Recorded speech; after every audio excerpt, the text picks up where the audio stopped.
बपू कर्णयो कर्णकारो विवृतवास कनक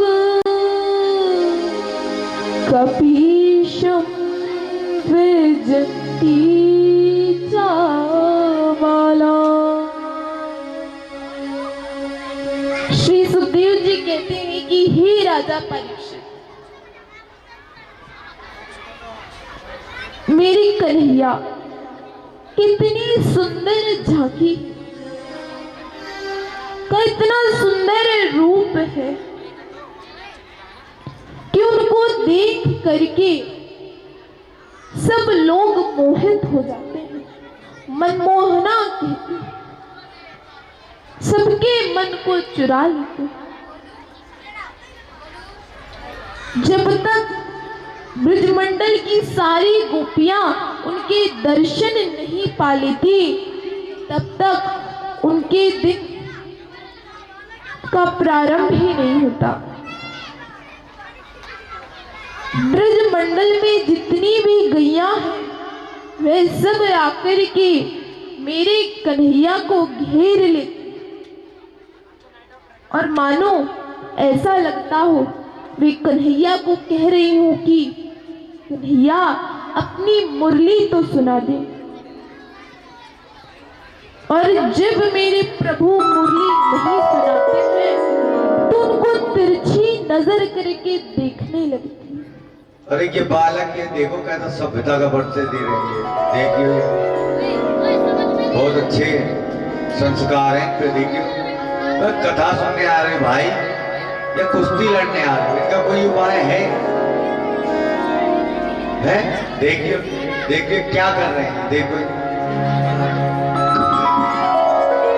बड़ा सुंदर प्रसंग चल रहा है, ये कबड्डी खेल रहे हैं। किशोरी जी ने बताया कि किस प्रकार से तरीका है। लाल की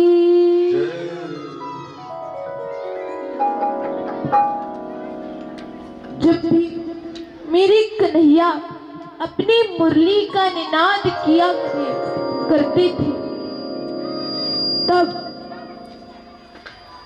गाय के बछड़े जो दूध पी रहे होते थे वे भी उनकी मुरली की ध्वनि सुनकर दौड़े आ जाते थे।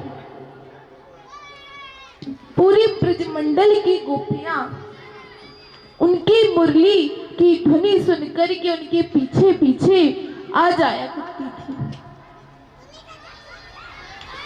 और यमुना नदी के किनारे जो करदम्ब का वृक्ष था वे मन में विचार करता था कि काश मैं प्रभु के दर्शन कर पाऊं, उनके चरणों को स्पर्श कर पाऊं। Quality grocery.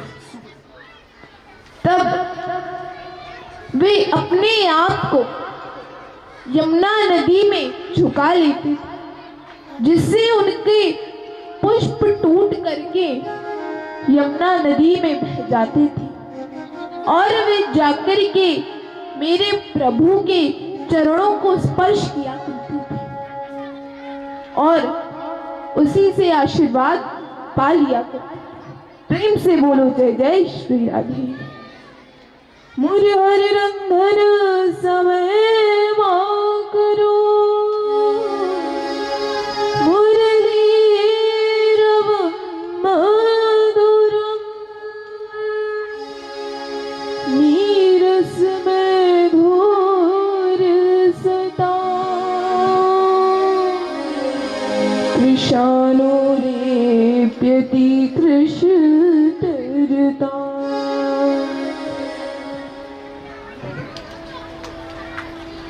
जो गोपियां अपने घर में रात्रि के समय भोजन बना रही होती थी, यदि उस समय मेरे प्रभु मुरली का निनाद किया करते तो उनके चूल्हे की लकड़ियां बुझ जाती थी और गीली हो जाती थी, पानी निकलने लगता। जिससे वे खाना भी समय पर नहीं बना पाते, नहीं पका पाते। एक बार की बात है, एक गोपी वह मेरे प्रभु कन्हैया के पास दौड़ती हुई आती है और कहती है, कान्हा, तुम शाम को अपनी मुरली का निनाद मत किया करो, क्योंकि शाम को हम अपने घरों में भोजन पका रही होती। जब तुम अपनी मुरली का निनाद करते हो तो लकड़ियां बुझ जाती हैं, उनमें से पानी बहने लगता है और समय पर भोजन भी नहीं बन पाता। तो हमारी सासू जी आकर के हमें डांटती है कि क्या हुआ, क्या कर रही थी, अभी तक भोजन नहीं बना पाया। तो इसलिए मैं कहती हूँ कि तुम शाम मुरली मत बजाया करो।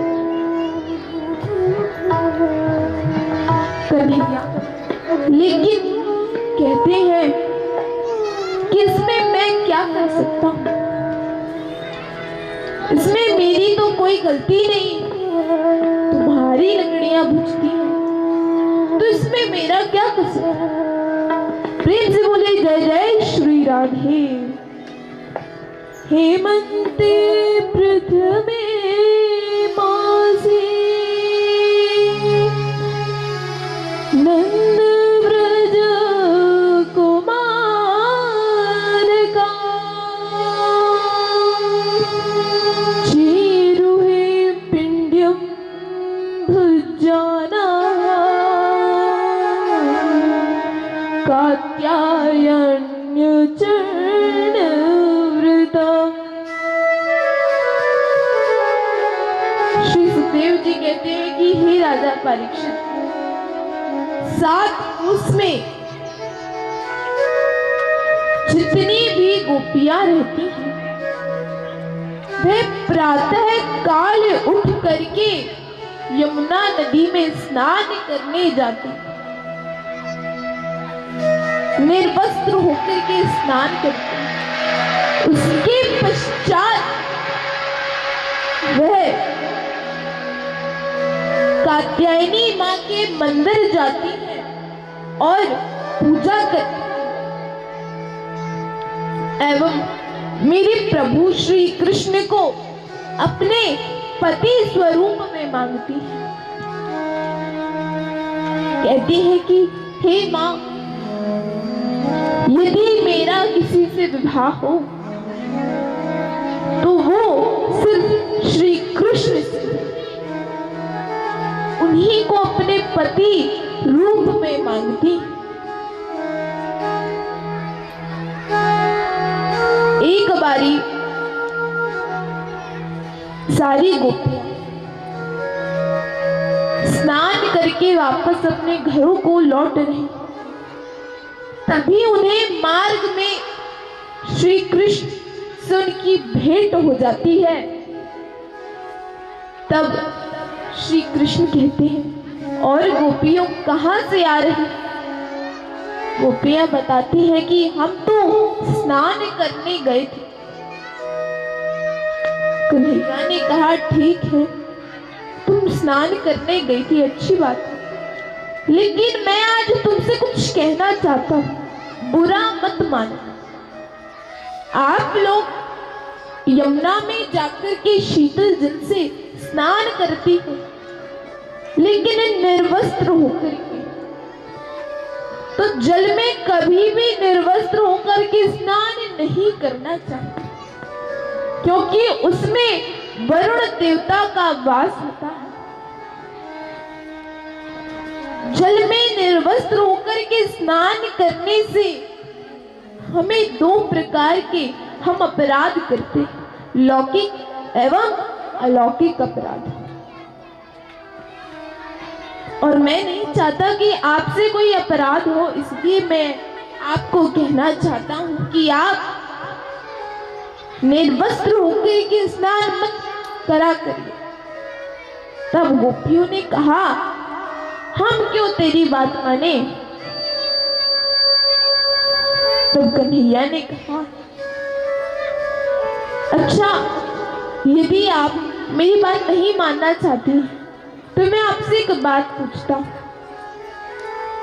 यदि आपके वस्त्र कोई उठाकर ले जाए तो आपका क्या हाल होगा?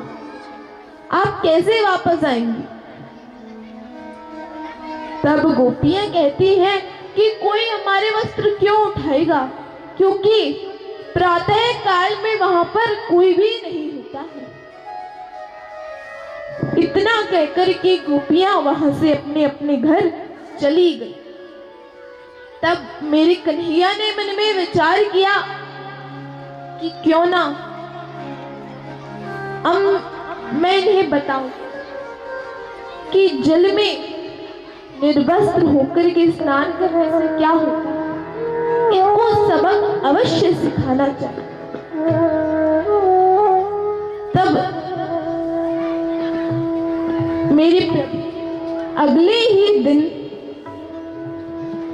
प्रातः काल में यमुना नदी के तट पर जाते और An Invisalign smile is करदम के वृक्ष पर जाकर के बैठ जाते हैं। जब गोपियां वहां स्नान कर रही होती हैं तो उनके सारे वस्त्र उठा करके अपने पास रख लेते हैं।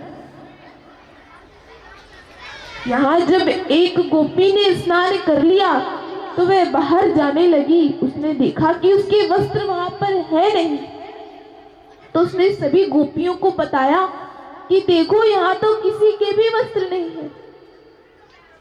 सभी गोपियां हैरान हो गई, परेशान होने लगी कि अब हम बाहर कैसे जाएंगे।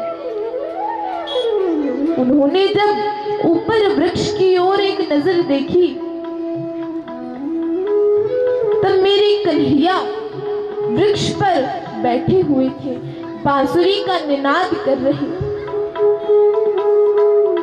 कहने लगी, लाला, हमारे वस्त्र हमें लौटा दो।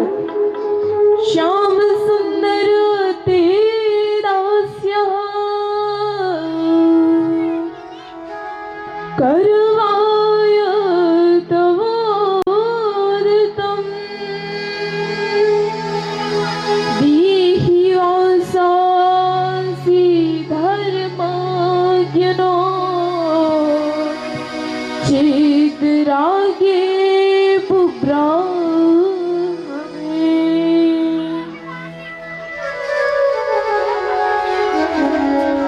कहने लगती है, लाला, हमें हमारे वस्त्र वापस दे दो, अन्यथा हम जल से बाहर कैसे आएंगे। कन्हैया ने कहा, कैसे वस्त्र? यह आप लोगों के वस्त्र नहीं है, ये तो मेरे पुष्प है, मैं इन्हें आपको कैसे दूं? तब सभी गोपियां मेरे प्रभु से क्षमा मांगने लगी, कहने लगी, हमें क्षमा कर दो।